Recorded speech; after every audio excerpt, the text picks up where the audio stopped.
Hey, yo, we are back at the show that is to the fans, for the fans, and created by the fans. Hey, yo, we are back at 49ers Roundup. We got plenty to talk about, man. Brandon Ayuk dominating the news. We want to address some trade rumors that are going on. And we also want to address the NFL Top 100 and see where our boy stands. So let's talk about it. All this on 49ers Roundup. Let's round up.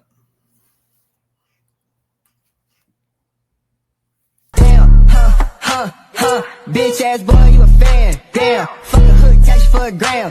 Pussy nigga, do you know who I am? Damn, bitch ass boy, you a fan. Damn, fuck a hood, tax you for a gram.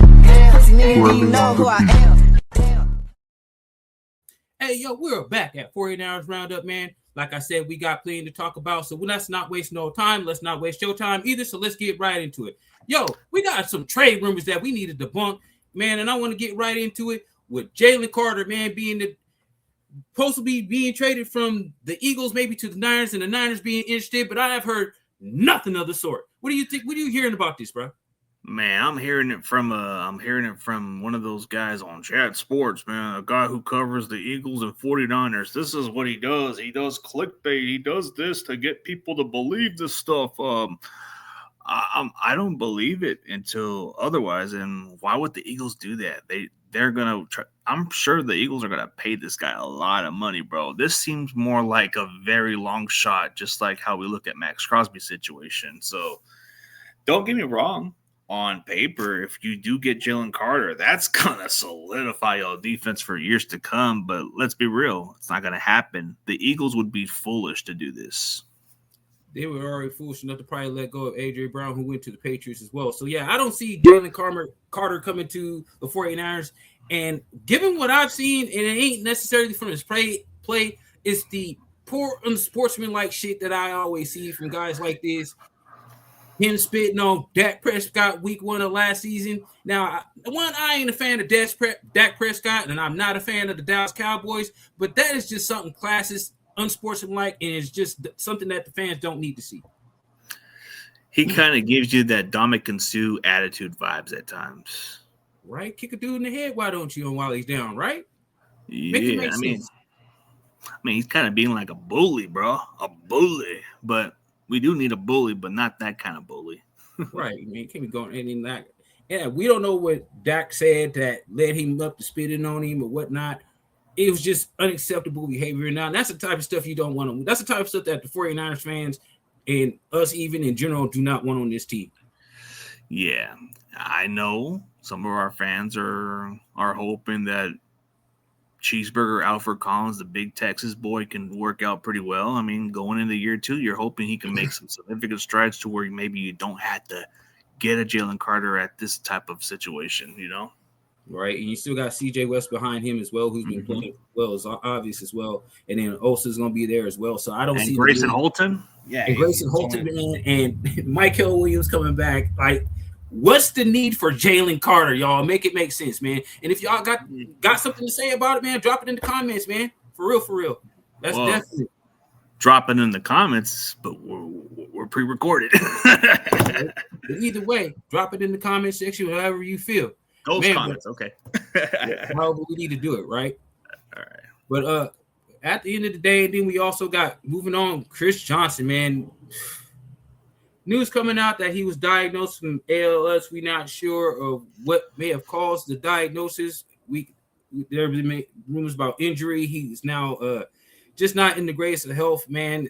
And it's just really sad to see that he has to use his eyes to speak and things of that nature, man. We definitely want to send our prayers out to him and his family, and hopefully everything goes well. Hopefully he can have some type of recovery and have some sort of quality of life. But at the end of the day, man, that's what we doing, man. Prayers out to Chris Johnson, man.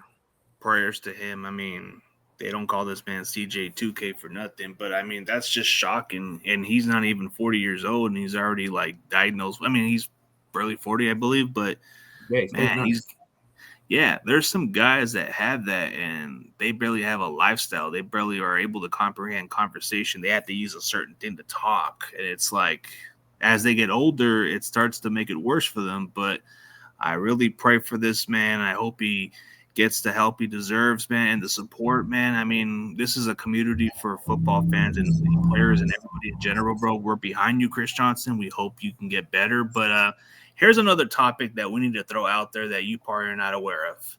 Calais Campbell's mom got killed. Right. By the brother, man. Like by Calais Campbell's brother, man. You want to chime in on that topic too, bro? Because that's I've heard about that. He was arrested. I just barely caught wind of that. So you're just barely, this is news coming right across my face. Let's just throw it out there. I mean, Calais Campbell's brother, I believe, was arrested for the murder of his mother at the time, man. And like I said, it feels like I don't know what is going on, but it just garners the question: what is going on with some of the players, their families, and things like that? We don't know what goes on behind closed doors. And at the end of the day, should the NFL have a responsibility to like their players, regardless of what team they play for, once they retire, due to things like CTE? We heard about things that happened with Junior Seau and other players like that. So at the end of the day, should the NFL have a responsibility to its players and take care of some of their medical issues once they retire, whether it's old injuries, regardless of what it is? I mean, they've been making certain steps about it, but it just hasn't been in the right direction. But when we're talking about a certain situation, like who would have just saw that coming? But I guess it was something that was already happening a while back. Like, so from what I heard, you know, from Calais Campbell's situation with the mother and the brother, that dude had he's schizophrenic or something like that. That guy has schizophrenic or mental issues. So I don't know what happened. It was just a fallout between the mother, and that's what kind of became devastating. Like it was just something that nobody would have thought this would have gone too far. Yeah, I don't know what to say, bro. If this was a situation like, let's say for hypothetically, like you were like, let's say a sibling like your brother or my brother killed our own mother or something like that, right? It would just be a gut punch. It would just be hard to forgive or be hard to live with. I mean, not something that everybody should deal with, but my condolences to the Campbell's family. My condolences to Calais Campbell also, bro. It's got to be tough for this man. Yeah, definitely condolences. Lovable giant too. Even if you don't like him on the Cardinals, he's a lovable giant, man. You got to admit. Right. It doesn't matter at that point. That's because this is at those points. These situations like this is bigger than football. You know what I mean?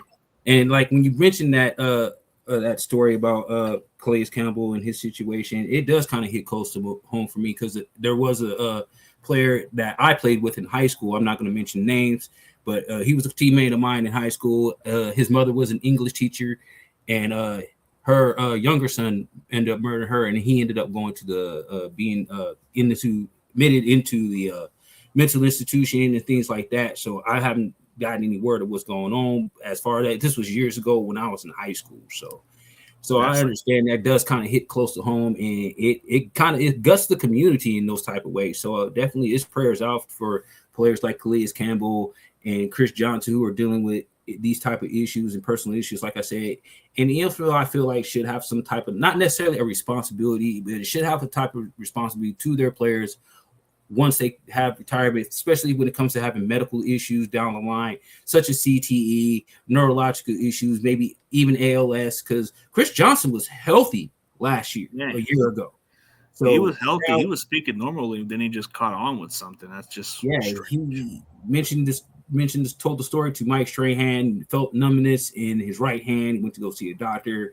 Maybe they thought it was his wife may have thought it was an old injury, possibly, because at the end of the day, and then just to be diagnosed, it's just devastating to hear. And then to hear these situations off the field issues, even with like Rick Pearsall, for example, him getting shot last year. So it just makes a huge, a couple years ago, actually. Yeah, you're right. Because it was his rookie year when he got to that. Yeah, it's his rookie year. It's just a situation you don't want to go through. Thanks. But at the end of the day, it's like I said, it's situations like these that is bigger than football. And at the end of the day, you got to see past whether you like them on the field or whatnot. Yeah. This is the thing. You got to pray up for these guys. So definitely prayers up for everybody that's going on and dealing with these personal situations. Prayers up for Chris Johnson and Calais Campbell and their families, man. And hopefully everything goes well. It's a strong community, man. We come in as a group. Everybody's gone through some dark times and all that, and we just hope everybody gets to the better days ahead. But yeah, man, let's get on to another topic, man. Like, off the stab diagnosis and non-49er news, on to some 49er news with Brock Purdy. hitting the top 100, hitting at 85, man. Now, honestly, in my opinion, he only played 8 games last year, so him just making the list is a phenomenal feat in itself because his peers do. This is judged by their peers. But at the end of the day, do you think he should be higher on the list given his whole body of work? Dude, he deserves to be higher on this list, bro, because even with those 8 or 9 games that he played, dude, how much of a difference was this team when he came out on the football field? I'll tell you what, those casual fans who keep saying, oh, Mac Jones made you guys look just fine. Disagree. We're talking like 12-point difference. Like you go from 20 points or 22 points a game to 35 points a game. Who are you going with, Brock or Mac Jones? Right. At the end of the day, Mac Jones did play phenomenal and did his job as the backup quarterback. And his job at the end of the day, win games by any and all means necessary. So Mac Jones, shout out to him. He did his job. But yeah, there's a big difference when Brock Purdy is on that field. You said 12-point differential, and and I look at the small stuff, the things he does on the field, and it's given with his legs. You know what I mean? He's out there escaping backfield pressure. He's the most blitz quarterback over the last 3 years that he's played. So at the end of the day, he's got a lot to prove still, especially with this offense. But being at number 85, I definitely feel that he should definitely be higher on this list as well, man. So definitely folks need to drop their thoughts on that as well. I mean, when you look at the way how Brock played, man, he still was able to finish the season with 20-plus touchdown passes. He was still able to engineer some game-winning drives. He was able to make the most out of lesser talented receivers. I mean, if that doesn't prove otherwise, then I don't know what is. But I think next season's top 100, I'm hoping he goes way higher than this list for sure. Way higher. Oh, I guarantee he has anything that he has to do as far as this season goes and where the fans and the experts got the 49ers at. Now we still got, of course, we got those tough divisional games against Seattle and the Rams, of course. But at the end of the day, I think Brock Purdy's gonna be the guy that takes us to the top, gets us to where we need to go, and gets us Super Bowl at the end of the day. And I definitely know next year he definitely will be higher on this top 100. Well, he's going to have to be on this top 100 list, like way higher, or else if we're going to have to get a bunch of these angry mobs of our fan base to go right down to the office of NFL, whatever that puts the top 100, we'll go to a mob. Right. We'll get the pitchfork and tell them we want you to do a better job. Pitchforks and signs, and there's going to be violent protests outside the NFL Players Association office. Yeah. Hey, yo, and then with Brock Purdy being at the being in the top 100 and Mike Evans and Christian McCaffrey being the focal point of our offense going into next season, man, that leaves me a big question. Ricky Pearsall, the Z factor, and if this guy stays healthy, I see him putting up big numbers this season. I think it's what's possible. Like, we've seen the samples of him on the football field. When he's healthy and he's able to play, he's averaged, like, on these 4 games where he played really well, he's averaged over 85-plus receiving yards per game at times. That's pretty impressive. Like, there was a stat where he had better production than Justin Jefferson in those type of games and some other receivers like Adams and quite a few other guys. So if you can get this guy playing fully healthy and he's able to still play at the highest level, we're all going to forget about this diva, whatever it is, we'll get to that later. But like Ricky just has that, he just has that route running ability. He has that weird separation, bro. Like, how he does that little separation where he kind of has that weird, I don't know, like, it's something that works, like it's that weird route running that he does, bro. It just separates. Yeah, there's that sometimes you fake it outside, inside. Ricky Pearsall is a really great route runner. So that's just been the focal point. And he's going to be running. And then with Mike Evans being the focal point, being the deep guy, is going to be leaving Pearsall to run a lot of these drag routes, getting open underneath, getting yards after the catch. It opens up for George Kittle on his return. Christian McCaffrey, is going to be, they're going to be the first guy. Where's he at? Where's he at? Where's he at? Then you got bro. Defense is going to be so confused, man, that Ricky Pearsall is going to be just like this, running across, catching the ball. And then they're going to be like, oh, bro, they're going to be focused. Then next thing you know, we can focus on the tape on somebody else and can't try to blame game plan against Pearsall, and next thing you know, it's gonna be George Kittle getting off. You know what I mean? So you ain't gonna know what to do with this offense, man, coming in. I think Pearsall being that Z guy is definitely gonna be the Z factor. Well, the Z factor for him is like, this is not just a hot take or a bold take. I think what we're going to see this upcoming season, what I believe is Ricky's going to have a monster year. Like, he's going to have like great numbers to where you guys are going to be like saying, oh, that's just like Ayuk did. And then we're all going to forget about this man never existed, because you're going to see the numbers. And then everybody's going to make an argument and say, maybe the 49ers were gifted with this disguise of avoiding paying this guy, and they get a receiver with a similar production. So, hey, they dodged a bullet. I mean, they dodged a couple bulls, especially what we got in the draft. So, like I said, this offense, and then, like I said, Ricky Pearsall being able to get moved around, because he's going to be that guy that you're going to be seeing in motion a lot, like he saw Debo with Debo Samuel. You're going to see him in motion a lot, moving around. And then, like I said a couple of weeks ago, like with Kyle needs to expand this offense with these receivers that we do got, because I definitely feel like this could be a more productive receiver room than we've had in years past.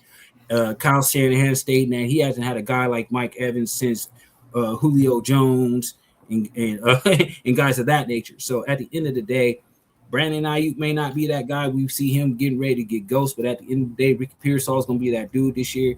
Better look out on tape, man, because he's going to be that Z factor, like I said, running that Z position and making sure all that underneath stuff and all that attention that y'all going to see focusing on Mike Evans and Christian McCaffrey. He's going to be the guy that you're going to be seeing underneath, putting up big numbers, and you won't believe it. Dude, like in week 1 against Seattle, he made Seattle secondary look like crap when he was healthy.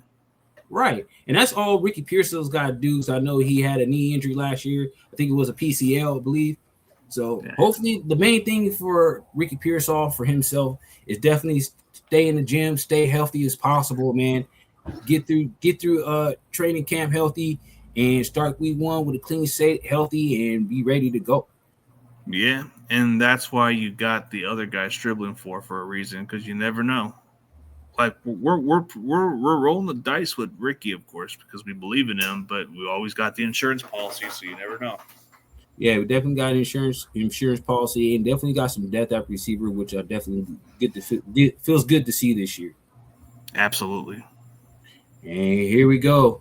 Let's cue up this damn clown show with Brandon Ayuk being added again. But finally, he actually gets to tell he actually told his side of the story. But he should have did this shit months ago, to be honest. And if he now at this point now, he needs to stop posting dumbass stupid shit if he actually wants to have a damn career.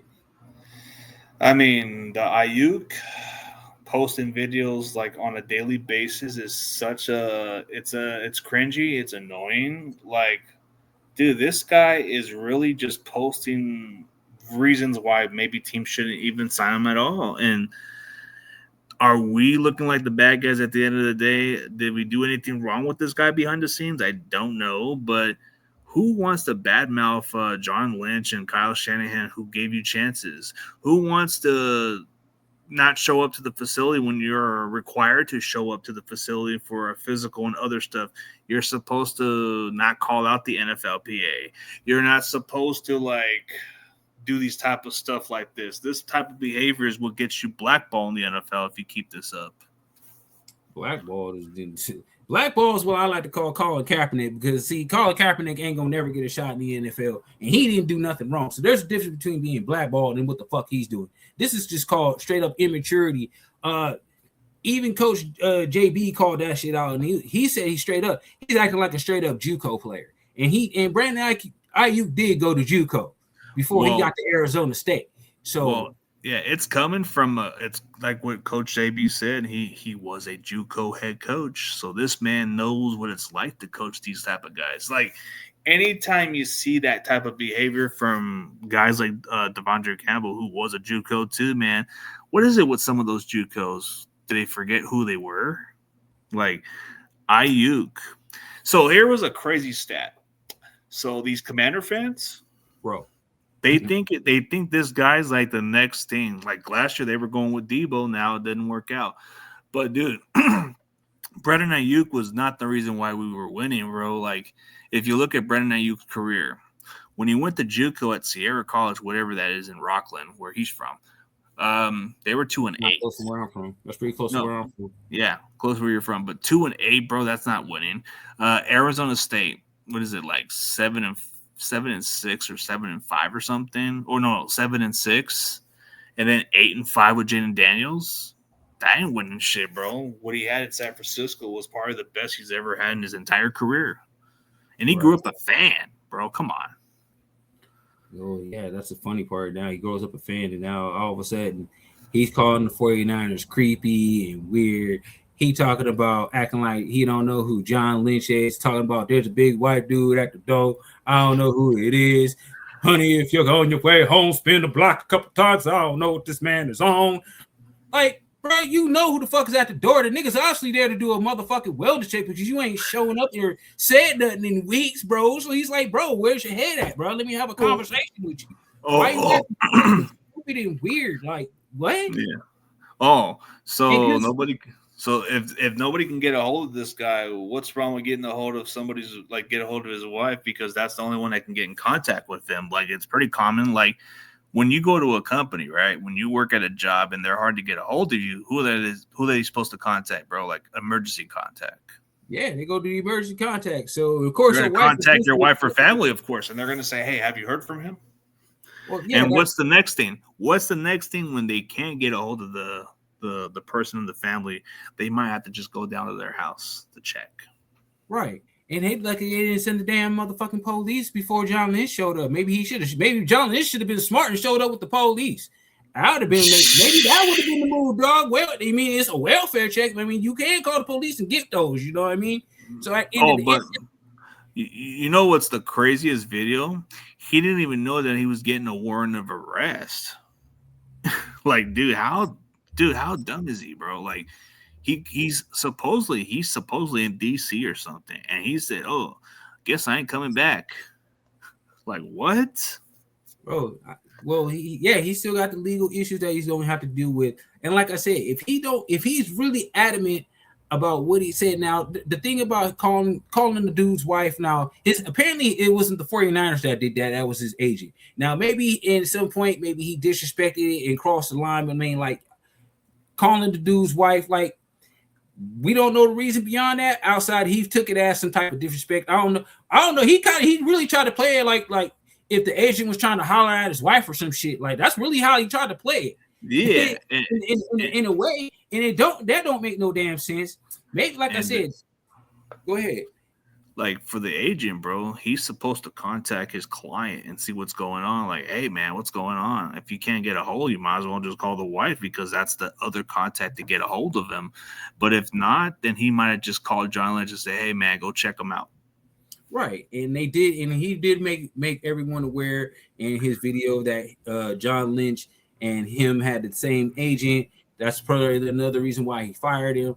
But I think at the end of the day, they were trying to check out for the well-being of Brandon Ayuk in a sense, and him posting these weird videos. And now the whole thing between him and Kyle, like I said last week, got to be definitely more than just a source. I don't see the notion of Kyle acting like a toddler unless you really fucked up on a play. But outside of that, I don't see Kyle really having the mentality of a toddler when you're a head coach of a professional football team. You're coaching. No, the mentality of what he probably is referring to is, dude, if I invested a lot in you, yeah, I might have a little attitude towards you. Like if you like, okay, if you're in Kyle's position and you're the one that defended this guy and try to work it out with him and he didn't work out for you and he kind of made you look like a fool, yeah, I might have a little bit of a taller attitude. I might say, dude, I just gave you some big dollars, bro, and you can't even show up and do your job. Hey, why you can't come to rehab? Why you can't get communicated, man? Why you can't get on the program, bro? Like, I'm the one that got you the money and you didn't do it. I could have just sat down and let John Lynch trade you to Pittsburgh, and that could have been the end. But come on, man, I tried to save you. Kyle tried to do something, and like I said, the whole thing with the shorts, it's Brandon's responsibility. You see everybody in that practice wearing black shorts if you're on the fucking offense. Everybody else wearing black motherfucking shorts.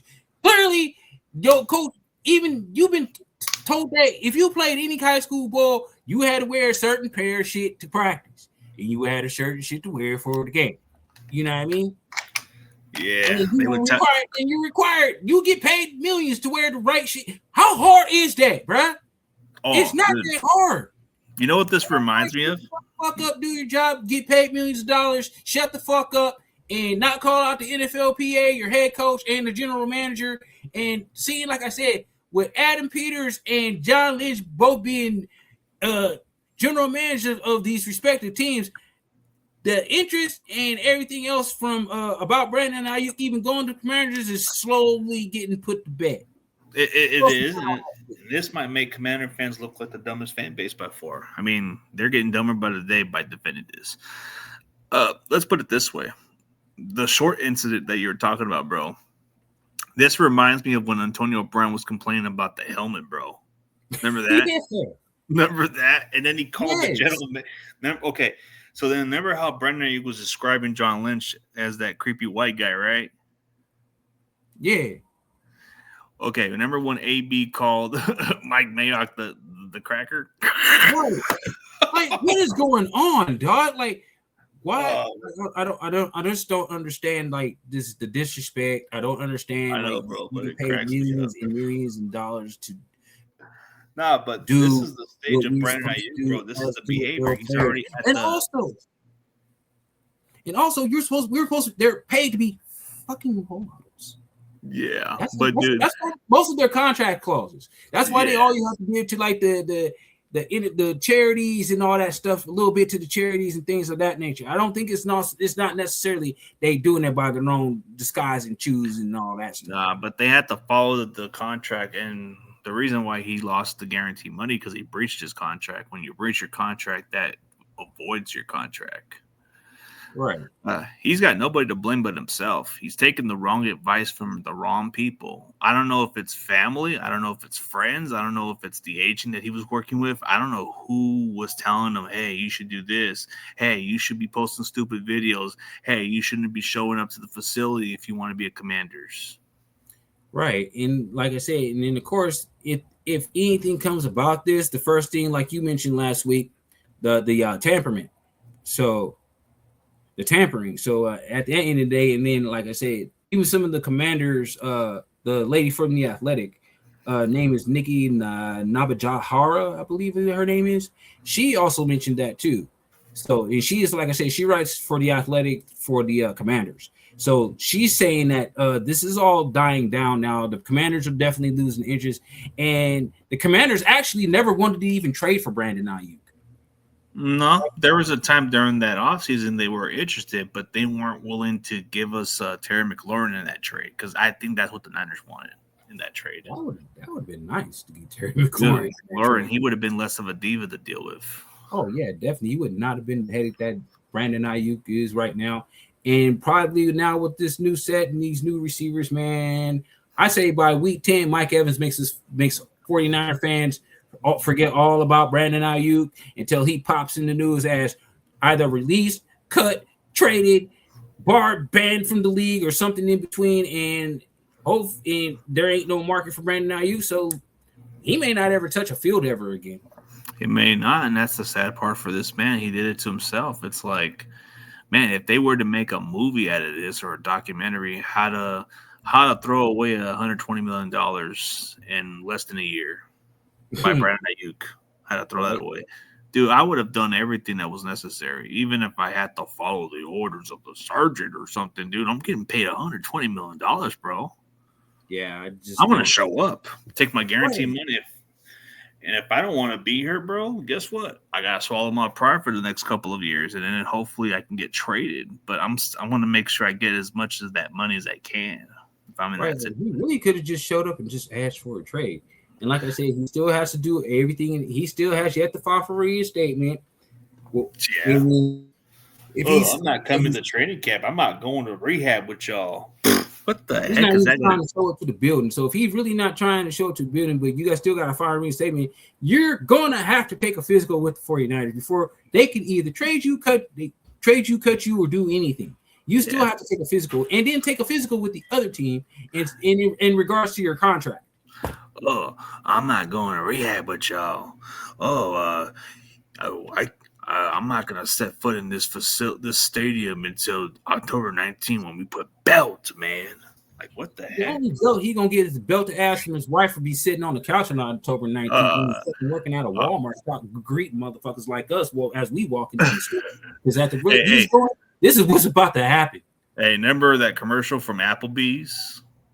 Could that be his career? Oh yeah. You might go ahead and dress up as that Applebee's worker right now. Go ahead and give me my my chicken and bourbon shrimp, bro, with them that side of potatoes, bro. That shit's fire. I need that 2 for 25. So go ahead, Brandon. Now you get ready to serve that to your boy. And then at the end of the day, man, that is gonna be the end of 49ers Roundup for this week, man. This is our 10th episode, man. Shout out to the homeboy CG Ruthless for pulling up again, man. And as always, man, we are out. Roundup. Bitch ass boy, you a fan. Damn, fuck a hook, catch you for a gram. Pussy nigga, do you know who I am? Damn, bitch ass boy, you a fan. Damn, fuck a hook, catch you for a gram. Pussy nigga, do you know who